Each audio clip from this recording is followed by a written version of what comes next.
FR. 5h, 7h, Europe 1, bonjour. Très bon réveil, il est 6h13. Vous êtes avec Alexandre Lemaire jusqu'à 7h. la question santé. Bonjour docteur Brigitte Millot. Bonjour Alexandre. Vous êtes sans doute nombreux à vous sentir fatigués, chers auditeurs, en rentrant de vacances. Et vous allez nous expliquer pourquoi, Brigitte. Alors on va commencer par des raisons somme toute évidentes. Les vacances ne sont pas forcément reposantes physiquement. On marche, on nage, on visite, on voyage, on fait la fête, on se couche tard, on boit l'alcool, sans oublier l'accumulation de la chaleur qui a fatigué nos organismes. Et sans oublier non plus le jet lag pour certains qui sont partis très loin ou alors qui ont fait un voyage de retour fatigant et épuisant. Donc là, on comprend, c'est tout à fait normal d'être fatigué. Mais il y a une autre raison à laquelle on pense moins, notre horloge biologique. Et oui, elle n'aime pas du tout les changements de rythme. Je rappelle que cette horloge régule toutes les fonctions du corps, la respiration, la fréquence cardiaque, la température corporelle, l'appétit et surtout le sommeil et l'éveil. Et c'est ce qui nous permet de vivre en société. On dort pas tous, on dort tous en même temps et on est tous réveillés à peu près en même temps. Elle dépend essentiellement de la lumière. Je m'explique.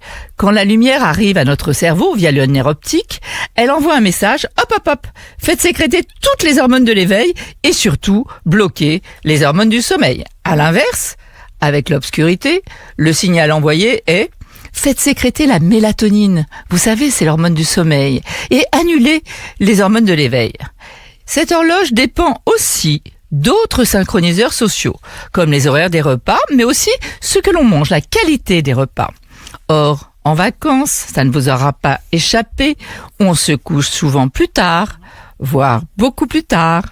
On se lève souvent plus tard, voire beaucoup plus tard. On mange à n'importe quelle heure et parfois n'importe quoi. Bref, tout ceci dérègle notre horloge biologique, mais ce n'est pas une pendule. On ne peut pas la remettre à l'heure simplement en mettant des aiguilles à leur place. Il faut y aller progressivement. Prenons le cas des enfants, par exemple. Il reste quelques jours avant la rentrée. Aussi, profitez-en pour chaque jour, les coucher un peu plus tôt.